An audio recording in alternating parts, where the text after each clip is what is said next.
everyone. Welcome to another episode of the Wanderlust Wealth Show. Today we have Gian, a fabulous girl who works in tech. And the best part about it is she is an almost graduating crazy student of WWA. I am so excited for you to be on the episode, Gian. Welcome. Thank you. Hi. Excited to be here. I know it's crazy that it's been 6 months. Like, so insane.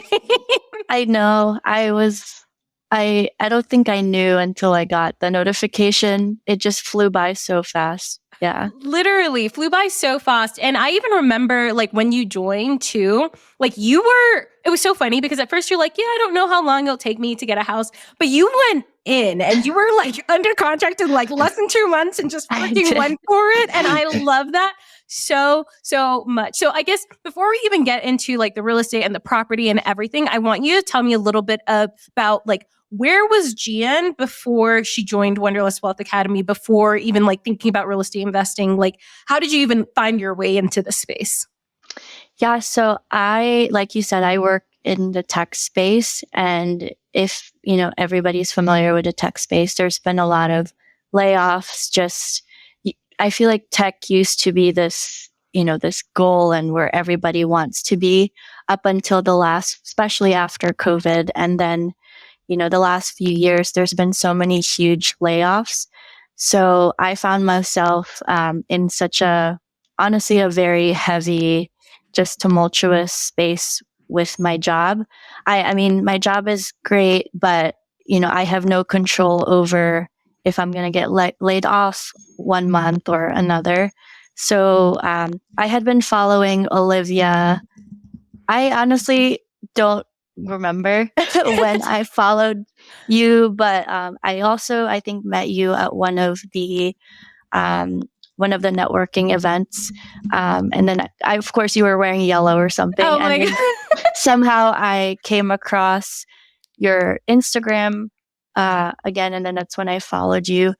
And then I was just, I think, in a really bad space, especially if you've been through, layoffs or just the threat of being laid off. It's a mental battle. So after that, I think I was just in a very bad, dark space. And then I was like, maybe this is a good transition time to do something else. And I was just going with the flow. And I was like, okay, well, I think I should take the leap and take this class. And then I think this was our conversation. I went on a month-long backpacking trip in the Philippines, and I told Olivia, I'm just going to do my thing, travel for a little bit. And then when I get back, I can go ahead and focus on my future. So it was just a good light. It's like a bright, like hopeful light that I wanted to come home to.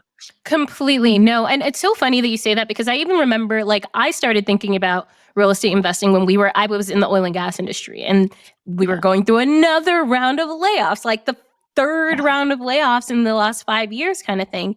And I was just like, everyone keeps saying that this is really stable, but like, I don't see it. Right. And I'm seeing all these people who've worked at the company for 15, 20 years freaking out about their jobs. And like, that was supposed to be the whole thing. It's like, this was the stable place to be and I think it like, especially when layoffs happen, it reminds you that at the end of the day, nothing in life is fully stable, right? And so having backup options like house hacking, right? Like the beautiful thing about house hacking is, let's say you did get laid off. Well, now you're living for free, right? So like you're not worried about paying the mortgage or the rent or the bills. You have that covered. And now you can like give yourself a little breather in terms of, okay, what's the next step? Finding other jobs, getting into other things that you want to do. So I think that is really so important. And I love that you took a trip beforehand because I'm all for that. All for that. I kind of did the same thing where it's like before I bought my property in New Orleans, I remember I took a trip to Alaska, and that's like when everything was just like, okay, no, now I'm ready to focus and get stuff done. Yeah. I wanted to get it out of my system really quick. Totally. And it's like, something that I always do is I plan a trip once I've like once a property goes live, I plan a trip, even if it's just a quick one, just to be like, I did it. I like that. Right. Oh my gosh. Okay, well, so tell me about, so when you joined, right, you weren't even entirely 100% sure how long it was going to take. And at the time you were even going through, like in the middle of layoffs, and you weren't sure if you were going to have a job in a month. So can you walk me through that process and like why you kind of kept going in terms of looking for properties? Well, I figured out that I can't really I think it really lit a fire under my butt because it's harder to get a property if I don't have a W-2.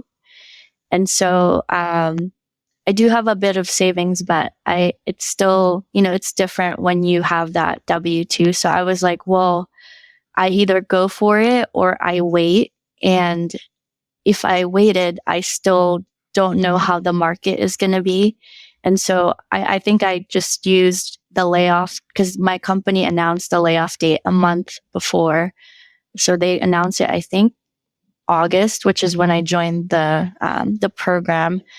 And then you were like, you and Anita were just so quick, like, hey, find a person. I had thought when I joined, I would just be chilling, Like in the background. in the background, watching some videos. But no, Olivia by day one was like, all right, find an agent, figure out your budget. And I'm like, okay, I guess, but hold up. And so I thought that's what I was going to be doing. But then, with the layoffs and then all of that, I was like, okay, well, I'm going to make it my deadline. And just, if it works, it works. If, I did my worst case scenarios, what will I do if I closed on a home and I got laid off? Like all of these things running in my head. But I kept, I was very scared, but I kept doing it scared. And I was just like, if it happens, it happens. And it did, which is funny because, not funny, but I ended up closing the Friday before they were going to lay off people that Monday in September, or no, sorry, October. And I ended up closing on a home the Friday before the week of the layoffs. And so I was like, okay, well, I don't like, I think at that point I was just like, I'm going to go with it. I can be somebody who, I overthink a lot, have anxiety, but I can make up all these backup scenarios in my head, but I'm not going to do anything until I know exactly what happened. So I think I was in a complete liminal space where I'm like, if the house is going to work out, it's going to work out. If my work works out, it's going to work out. Okay, y'all, do I have something exciting for you? Now, I just came out with a brand new free training on exactly how you can get started investing in real estate within the next 3 months. Because if you're someone who wants more freedom in your life, the ability to travel the world and do the things that you actually want to do in life, you're going to want to listen up. Trust me. Now, this training is freaking awesome. I literally go in and spill the tea on the number one strategy that is working right now, like literally today in today's market. And I go over how to look at deals and make sure that they actually cash flow, and how to set your properties up so that you can run them from anywhere in the world. Like I literally have managed my properties from over 6 different time zones. So if you are stuck in analysis paralysis, you don't know where to start when it comes to real estate investing, but you know that it's something that you want to do in the future, this training is going to be for you. So to check it out, click the link in the show notes or DM me the word hack, like HACK on Instagram, and I will send you the link. Now let's dive back into the show. 100%. Well, and the big thing too is that, like, you said that you were scared but move forward anyways. And the thing is, the fear never really goes away. Like even whenever I'm buying properties now, I'm like, But the thing about, all the time, I'm like, is this right? And like, I know it is. And I ran the numbers, but like, is it right? There's always going to be that fear with anything that you do. Even it's funny, like I don't even know how many freaking webinars I've done, but every time I still get nervous a little bit before. But the thing that differentiates people who succeed and people who don't is the ability to move forward despite the fear, right? Because like, and I talk to like a lot of my mentors and stuff who have multi-million-dollar portfolios, and they still are scared whenever they buy a property, or if they're buying now a hotel or whatever. The fear is always there. Yes, it subsides a little bit as the more confident you get, but there's always going to be that inkling. And I think a lot of that is just as human beings, it's like our brain trying to protect us, even though it knows that like the risk is never like as giant as like, it's not like we're going to die, Yeah. It feels like we're dying. Exactly. But then yeah. I think about it like, so my friend Anita, so they're trying for kids right now. And it's like an interesting situation because he could potentially get laid off because of, the new Trump administration, and he's in the wind energy industry, and all of that's been halted, right? And so they had to have a talk and be like, okay, well, do we not try for kids, or do we try for kids? And if you get laid off, we figure it out. And that was the mindset that they took, because it's like people have kids all the time. And guess what? Kids are more expensive than a freaking house. Yep. Yeah. And it's like, you will figure it out. You always will figure it out. But, take a step back to really look at what is the risk. And if you feel at the end of the day comfortable with it. And if you do, what's stopping you, Yeah, no, totally. Oh. That's, I don't know how, I personally don't know how people have kids in this economy. But I don't know if I'm allowed to say that, but like, I think people pursue things they want to pursue and always find a way to, go through it, because that's their goal, right? Like, you will make it happen if truly it aligns with your values and stuff. Exactly. No, and that's so true. It's like, if you really want it, you're going to find a way to make it happen. Like, think about, I always think about, like, when people are working, right, and they have a trip coming up, and somehow the week before your trip, you get everything done. Right? Yeah. Where before it felt so impossible and it was taking so long and you're procrastinating. But when you're like, no, I need to get this done because I need to go on this trip and go do whatever, it's like magic happens and you figure out a way to make it work, Yeah, finished it all. Yeah. Oh my gosh, I love it. Well, okay, so Gian, can you tell me a little bit about the property that you bought and the strategy that you took in order to buy the property? Yeah, so I bought a 3-bedroom. Well, in the listing, it's 4-bedroom, 2 baths. So it's a ranch house. It's a ranch home. So the main floor is 3 bedrooms, 1 bath. And then the bottom floor after what we did, it's 3 bedrooms and 1 bath. So it's total 6 bedrooms, 2 bath house. And at the time when I bought it, the basement was just kind of like a basement with like storage. There's rooms, but it's a basement. It's pretty much unfinished. Unfinished, no bath or no kitchen or anything. So my strategy was house hacking. And then, so I'm going to be living in the basement, and then I'm going to be Airbnb-ing the top floor as a short-term rental.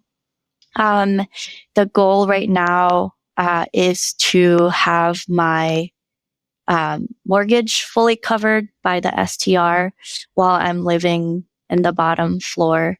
So I don't know how deep you want to. Yeah, I guess tell me like how much the property was and like what kind of loan did you get? Like, did you go conventional? Did you go FHA? Like, just so people know what the different options are out there and like why you decided to pick a specific strategy, whichever loan it was. Okay. Yeah. So the house is a little over $500,000. So I think I closed at around 530. And then I used an FHA loan because it allows me to house hack and, live in the part of the home and then rent out the top, the main floor. Amazing. And so I think the thing I really like about this property, which is a good thing and a bad thing, and you can kind of go over this, is that you added value to it. You added a ton of value, right? You basically cosmetically-ish renovated the upstairs, and then you finished out the basement and added 2 bedrooms. So I'm really excited just to see what this even appraises for. But you were able to increase like the value of the property. How did you pick? Because whenever anyone thinks about that, they're like, that's really expensive, right? So how did you fund the renovations, and what are some other options that you could have taken, but you decided to go a certain way? Yeah, so funding the renovations and just the closing of the property, I only had a little bit of money saved, so I actually pulled from my 401k for the closing cost, and then for the renovations, honestly, I'm not gonna gonna be honest. I didn't have much for renovations because, and I'll go through this like Olivia asked, but I thought that this property is, kind of like just a little cosmetic work. There's a little bit of touch ups, and then I'll be ready in a month. And no, it didn't turn out that way. I somehow ended up doing a full renovation. But the options were, for the renovation part, the options were to do an FHA 203B. 203K. Yeah. 203K. And then there's another one, but that's essentially getting that loan to fund. I think now it's up to, I forget the number amount, like 100K for renovations. And then to get that loan, you have to go through more of a tedious process. And then they have to pick like which contractor you use. And so I could have gone that way, but I personally didn't, just because I didn't like that I didn't have the flexibility to pick whoever I want to choose to do the renovations. When I say I want to pick who I want to choose who I want to do it, is I have my parents helping me, and I also have my partner helping me with the renovations, along with some friends. And I wanted to, I didn't, not gonna lie, because my main strategy was, just cosmetic stuff. So ideally, when you're doing renovations, you plan ahead, you plan upfront, like you have a design book, or budgeting how much everything is going to cost, steps of like where you're going to be at this timeline, whatever. Since I didn't have that mindset beforehand, I didn't have any of that. When I said I went in, like... Yeah, you were like balls blazing. Yeah, balls deep. You were suddenly like under contract. I'm like, that happened fast. I was under contract. I like chilled for a bit, and all of a sudden I found myself like sanding floors and redoing floors. But so the financial strategy, I honestly could have gone with hire a contractor, and also, go with the FHA 203K loan. But I didn't want to spend more than, I wanted to be under 20K, 30K. Yeah. And I don't know if you're familiar with how much things cost. Yep. Yeah. To renovate I know somebody who renovated a garage and spent 75K. Yeah. And like I said, I don't have that money. So I am very thankful to have my parents and also my partner, who are just helping me with everything, staying up all night, like doing all the manual work that they didn't expect to be doing. Totally. And that's the thing. And that's where, like, for anyone who's like, oh yeah, I definitely don't have 50K or even 20K for renovations, right? That's where the FHA 203K loan, or even if you go NACA, right? NACA's 0% down, $0 in closing costs, even for renovations, right? So that's a strategy people can use. And so just a little explanation about the FHA 203K. So let's say, Gian, your house is 520K. and then you did $30,000 worth of renovations. So instead of getting 3.5% of 520K, now you're doing 3.5% of 560K, let's say, or 550K. And so that helps the blow. But like Gian said, the annoying part about that is you do have to go through a lot more paperwork. It does take a little longer in the process, and you have to go through certain contractors that are FHA 203K approved. But it's still a really, really, really great way to get started. And it's worth it because, like, Gian, like I said, I'm just excited to see what your house even appraises for, because you've basically added square footage and actual value by adding bedrooms to the property as well. And you've like cosmetically renovated the top as well. So I'm just excited because later down the line, especially as property prices continue to rise, you can pull all of that money out, you know? Yeah. Pull all that money out. And then I think that's what I tell myself too. If I, in the long run, if I just don't like, this is my first time doing an STR ever. I have never done this before. And so I think I also really took a chance and wanted to see if I will like it. Yeah. I always say that I always try something twice before I figure out if I like it or not. And this is my first time trying this. And if I end up not liking it, or it's just doesn't work for me, I can always, rent out the entire house, after a year, or I can sell it. If you've been following me for a while, you know that I absolutely love fashion. Like, I am always in bright, colorful clothes. I'm just a bright and colorful human. Even right now, I'm wearing a fabulous green dress, if you can see me on YouTube. But I also just go to a ton of different conferences and retreats and events, and I'm always wearing something different. And everyone always asks me, Olivia, where do you get your clothes from? Now, this isn't some Instagram influencer thing where it's like, oh yeah, everyone asks me. No, actually, everyone does ask me where I get all of my clothes from. And the funny thing is, I actually got rid of half of my closet years ago whenever I started nomading, because I just hate clutter and don't want a ton of stuff. And I'm just not like a stuff girl. And 80% of the time, I'm actually wearing rented clothes from Nuuly. Yes, this fabulous green dress that I'm wearing right now is from Nuuly. I know, I don't actually buy clothes like ever, really. I mainly rent. And that's because, number one, I get bored of clothes easily, and I like to change my clothes all the time. That's why I am legitimately always in a new dress. Number two is I hate clutter. Like, I just hate having a crazy full closet where I can't find anything and it's just such a mess.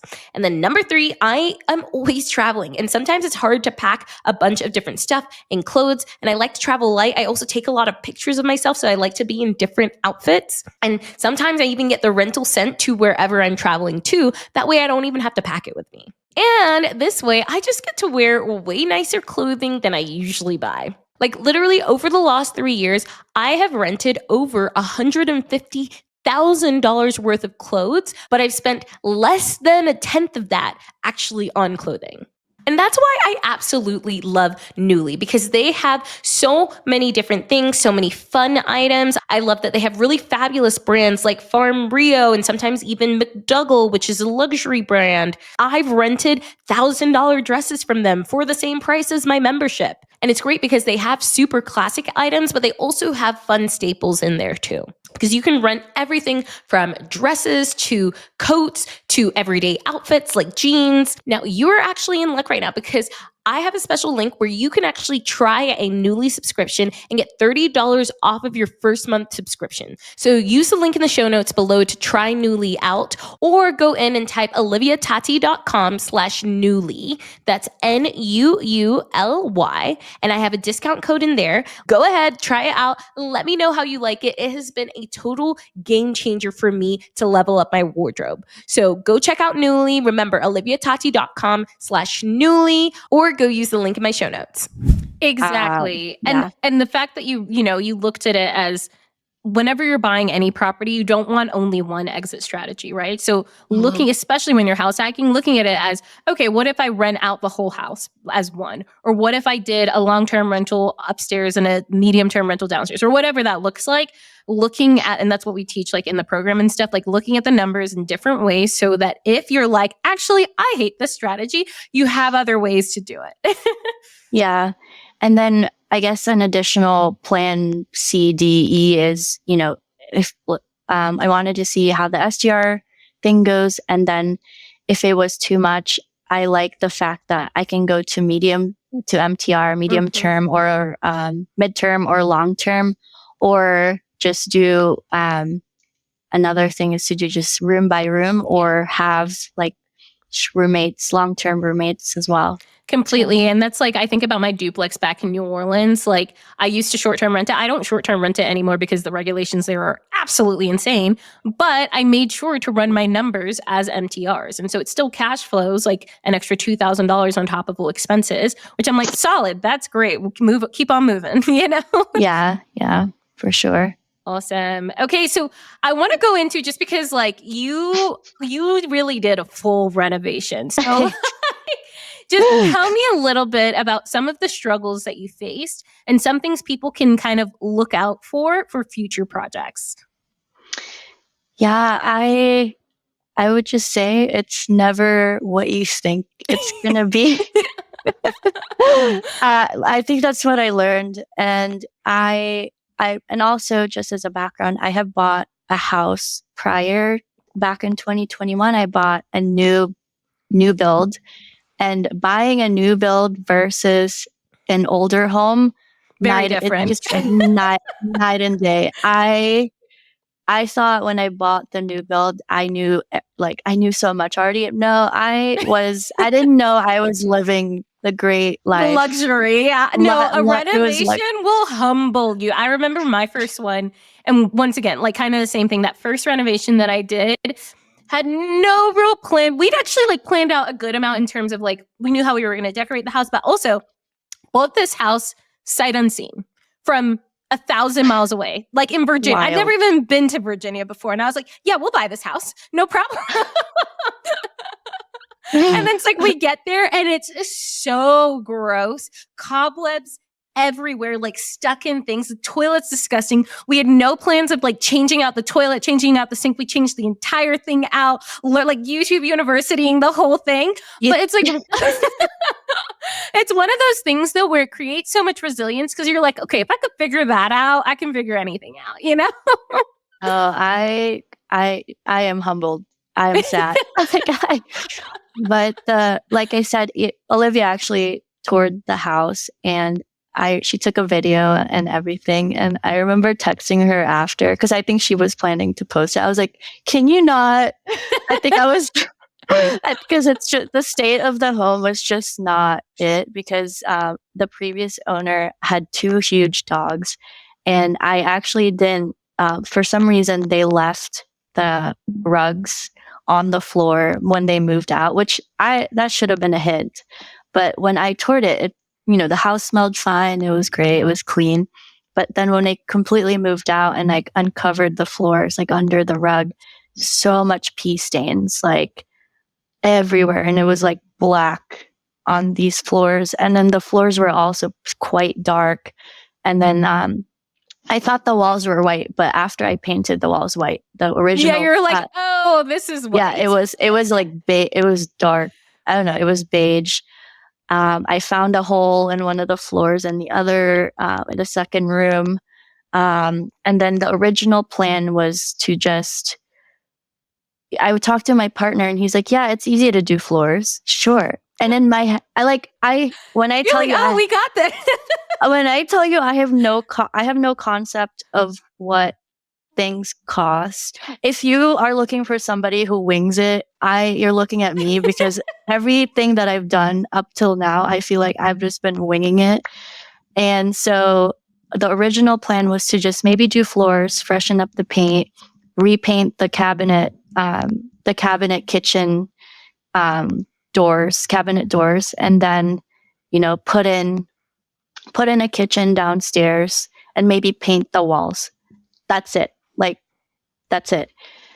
But once we started, so once we did the floors, I talk about the floors so much because I'm so passionate about it. But I'm just warning you, if you are about to do flooring, maybe rethink that and get someone get somebody to do it, because it's I think it would have been fine if my floors were like, if the stain or whatever they put on the floors were just thin, it would have been easy. Like, you rent this You huge just sand. Yeah. you rent this huge machine, and you have to like make sure that you don't dig a hole into your floor.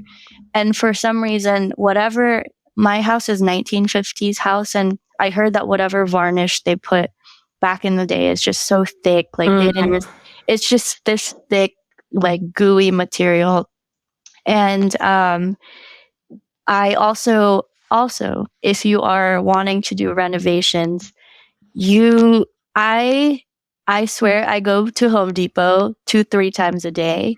And when you're doing flooring too, they kept telling us the wrong machine, and these machines are like 60 pounds. So I had to like drag that back into my car off to, it was just like I was like at Home Depot so much that I was dreading it. And I even thought to myself, what the heck am I doing?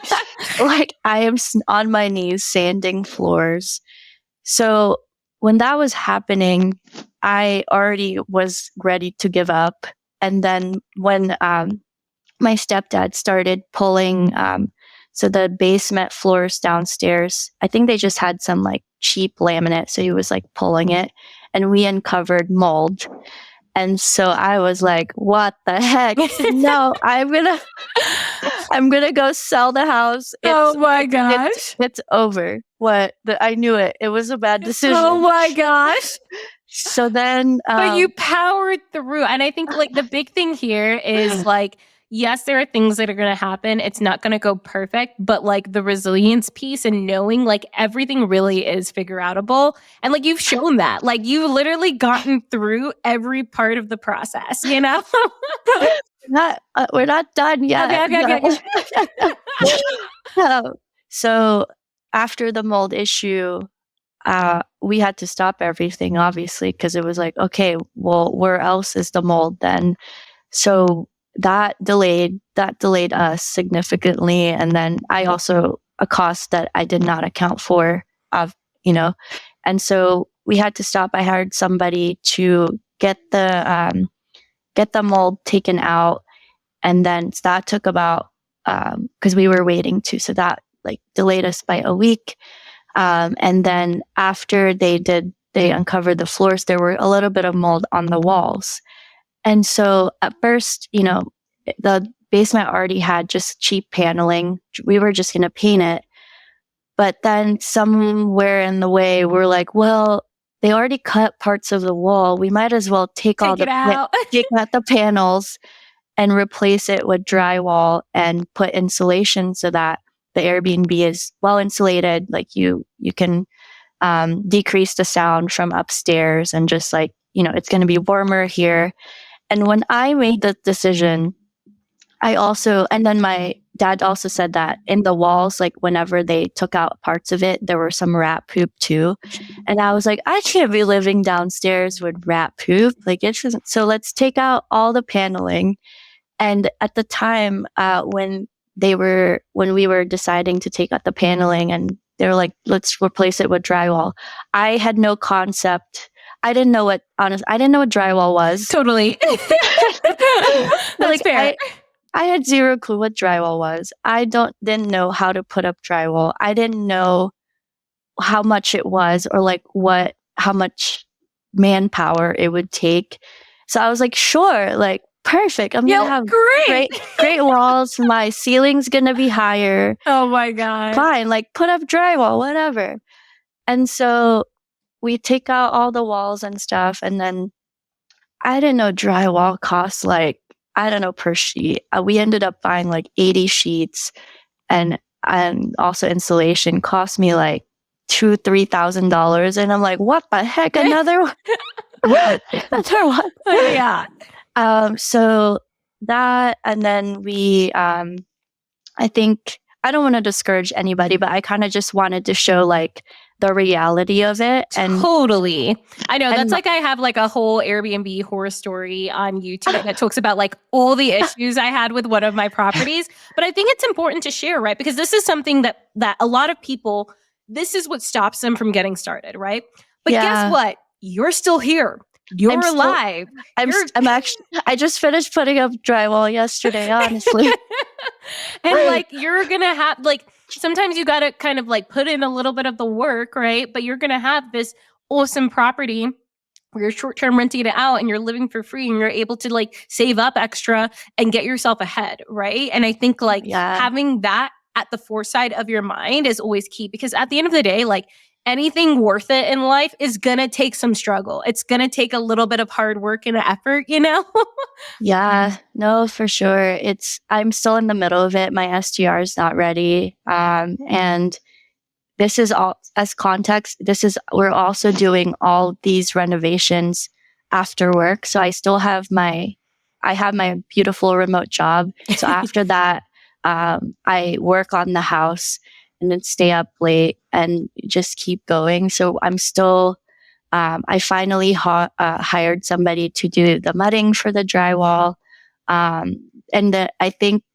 guess my biggest advice is if you're doing renovations or like you have a plan in your head, just know that it might not work out the way you want it to, because I was Delulu and I was like, when I closed in October, and in my head, oh, I'm going to have this STR ready by December. Guess what? It's almost March. I'm still here. I'm still here. We've had, I guess the other challenges that I've had is just, after I close, it's close to it's also close to the holidays. And then I also had some trips planned throughout the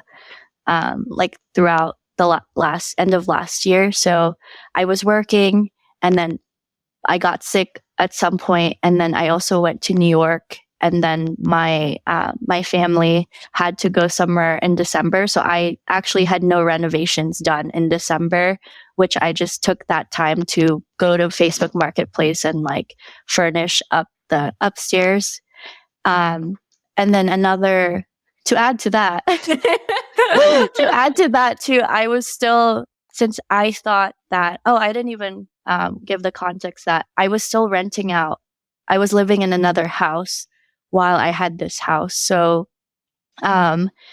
because I thought that it would only take, 2 months to get this up and running, I still had all my stuff in my other house at the time. So I was renting, and then my mortgage started in December. So I was like freaking out because I'm like, where is this money going to come from? I am still renovating. So for like a good end of last year, I was back and forth between houses, lots of stress, but managed it. And it's still, I am got out of that house now and just living here. But initially I wasn't going to move into this house until the basement is done, and the basement is not done. So I'm actually living in the Airbnb side of, Airbnb part of the house right now. And so eventually, once the downstairs is done, I will move downstairs. But it's definitely humbling. And then I've never done actual manual labor. For those of you who are like, I'm just a girl, I am literally just a girl. I am literally just a girl. And I'm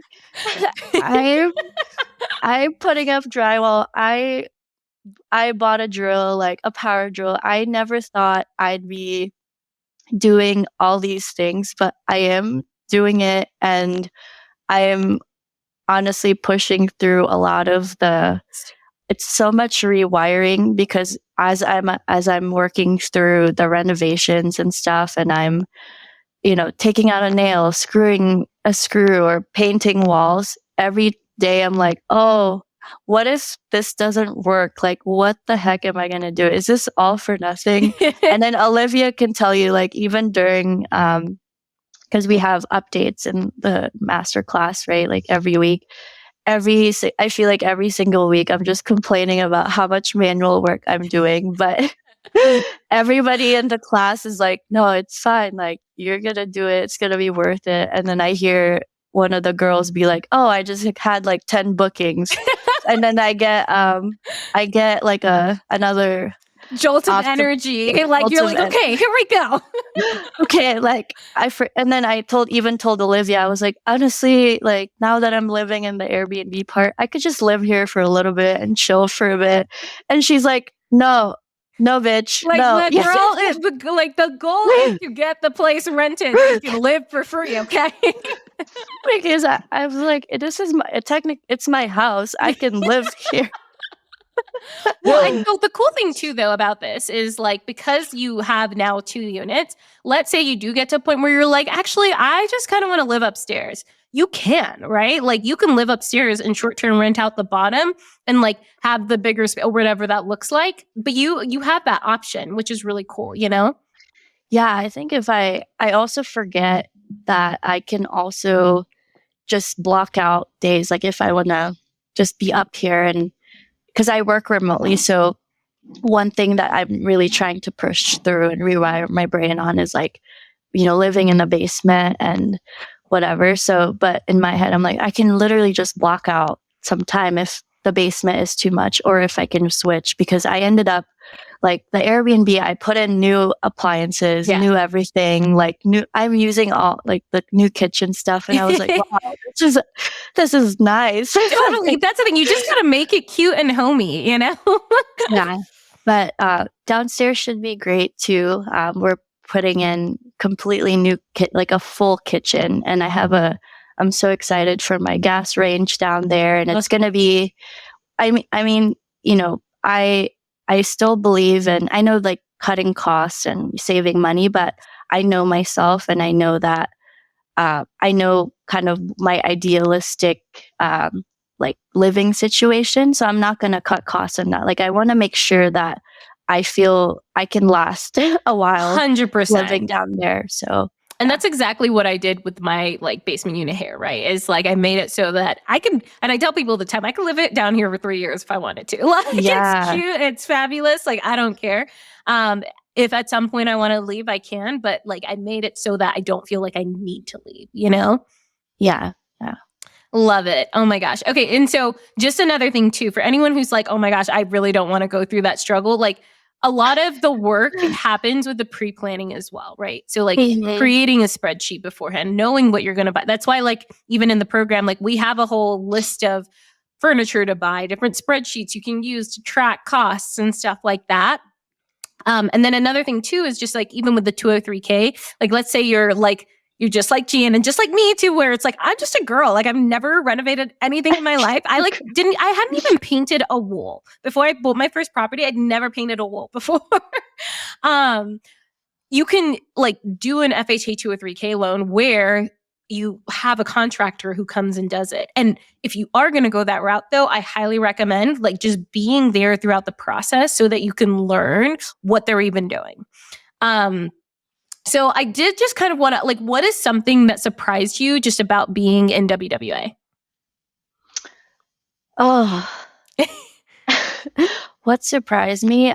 I think I didn't know that women like myself exist. Well, of course they did. Yeah. But my proximity to them was just like, I didn't have a community like that. And so to see, I think that was my biggest surprise. It's just like the weekly calls where everybody is updating like where they at in the process. Because I noticed that when I get stressed, I tend to self-isolate. Yep. And I'm just like there crumbling, spiraling, whatever. And Olivia knows this. I will text her. And then I feel like I swear every meeting, I'm just like, okay, I needed that. I'm back. But I think that's what's surprising to me is just like, there's so many women out there that look like us that are doing the thing, even when they're not ready, like let's say even job wise or even in savings, like, because when I even before I started the class, I was like, I don't have enough. I don't think I have enough. I don't have the right knowledge. I have never done this before. And then when I got into the class, we're all different levels in our the finances, and also like just where we are. Some were real estate agents already, and some have never bought a house, have never even had a credit card. So I think the most surprising is just like a lot of people don't think they're ready, but when they're actually already ready, or they just need that little bit of a push. And then I think you just have to really come into, I always go back to just your values and your goals and your core, like what you really want. And I feel like I'm going on a tangent a little bit, but I feel like you have to be honest and really take a hard look at your life and what you're willing to sacrifice to do what you want to do. Because I could have easily done this, like with just the paint and stuff, but you have to know like how much you're going to slum it in order to like make it work. Because I didn't have to do all this stuff, like the drywall, all this stuff. I could just made it easier. But it was just nice and surprising to see, like visually see and talk to people. I swear Olivia didn't pay me to say any of this shit. I swear to you. But it's just, and I have receipts too, because it was just like, I'm like, okay, I'm not alone. Like I am literally not alone. And everybody is trying to do the same thing. I think it was just nice. Like for some reason, whenever we're dealing with something, you feel like you're by yourself. Yeah. Just like trying to figure it out. So when I joined the class, I was like, oh shit, like everybody's here. Like it's fine. It's going to be okay. No, I love that. And that is really so true. I think like, especially as like go-getter women, we're so used to being like independent, just do it yourself, never ask for help, right? But like that is what the community was kind of built. And like I love, a lot of people are like, I only want to do one-on-one coaching and stuff. I'm like, you're missing out on so much, because the energy that you get from all the other people and what they're doing is huge. And that's what can take you out of a slump. Yeah. And I think there's so much that I think the community piece too. With the one-on-one, I feel like you only ask what you know to ask. But then once you do the actual community, there's so many like, oh, you're doing it this way. I had no idea. I have never heard of NACA until the class. And also I have so many friends who are stressing about buying a home, but in their head, the only way to buy a home is to put in a 20% down payment. Yeah. I've never heard of the first time loans, like all these stuff ever. And so just from that, I feel like I've been able to like also give back to give advice to my friends. Like, no, like there's so many different ways. Yeah. I love that so much. So if there is anyone out there who's like kind of on the fence in terms of joining WWA, what would you tell them? Oh, join. What the hell? Well, okay. Caveat. Yes. So I feel like if you join, like you really have to make it. I think you described it in the beginning. You really have to make it what you make it, because you can't just join and never show up ever again. Exactly. Which is easy. I feel like I did that a few months when I was like deep in the renovations. I was like, I'm like, hey girl, how you doing? I can't contribute it. But it's you have to be determined to, do it, because all the resources are literally right there. Like literally, the videos are there. It's like step by step. You just have to follow it, and then the community alone is so worth it. Like I said, I texted Olivia. I was like, why was I doubting this? It was already like the community alone, and then I think it caters to many different learning ways. So I know if somebody is like trying to do one-on-one, it might not be the right fit. But if they're more like community, more a little hands off, or like more pacing it at your own time, then it's perfect, since all the videos are laid out. And then we even go beyond just house hacking, right? Because we get so many different guests And strategies. Yeah. And strategies. And I don't know. I wish I had more time and I had mental capacity to absorb everything. But you just get, like yesterday, about the storage units. Like I have never in my life, I never thought in my life to invest in storage units. But we had, was it Carrie? Bree, sorry. We had Bree, and she, at the end of it, I was like, oh shit, I'm going to be a multimillionaire and I'm going to get some storage units. Yeah. Cool. And that's, I think it's perfect for somebody who, me personally, my family already, my parents do STRs and LTRs, but it's, at least for me personally, I feel like it's hard to mix business and family and personal stuff sometimes. So even though I already had the knowledge from my family, I still wanted something that was more catered to me and was more like not involving like family, and just I wanted to see people that look like me who are wanting the same things. And among my actual friends, I don't have many friends who are into real estate. And so it was hard to rely on friends, or I couldn't really rely on friends, because I think I'm the first person to do it among, like, at least that I know of, among my circle of friends. So totally. Yeah.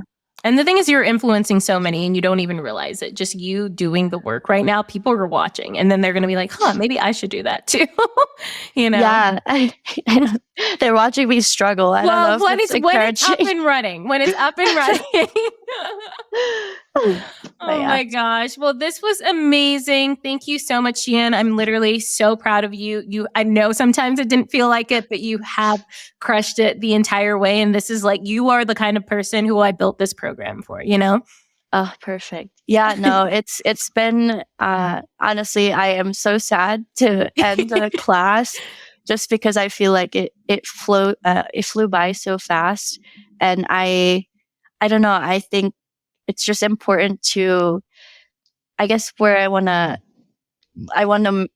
send the message across is, like, people who are successful that you see, it looks like they did it on their own, but I feel like you need a community, you need mentors, you need a whole team behind you in order to make something successful. So I just want to, like, I don't want it to seem like, oh yeah, I got here on my own. I had my family, I had my friends to vent to. I had Olivia, I had the people in the class, and I have other mentors. And then I have a whole, like, so many people helping me. And so and then a lot of people are perfectionists and, like, they don't ask for help, but you can't get very far. Like, you can, like, I feel like people can get to their goals, but it's going to take longer. It's going to be slower, and it's going to burn you out. At some point. So I think it's really important, whether you join the class or whether to have an additional help, ask for help. And just I think you need to give yourself permission to rely on somebody or your community in order to, like, push you to your goals. Completely. Well, I love this. Thank you so much, Gian. And I cannot wait to see when everything is up and running. Hopefully soon. Yes. Bye, girl. Bye. Thank you. Thank you so much for listening to Wanderlust Wealth Show. Now, don't forget to follow the podcast, or if you're watching on YouTube, make sure to hit that subscribe button. If you love this episode, it would literally mean the world to me if you shared this with a friend or a family member or literally like anyone off of the street. Like right now, go ahead, share it so you don't forget, or post it on social media and make sure to tag me. I love seeing what you're listening in on and what you resonated with, and I'm just so freaking thankful for you. I'm so freaking excited for you. I love you, and don't forget, life really doesn't have to be hard.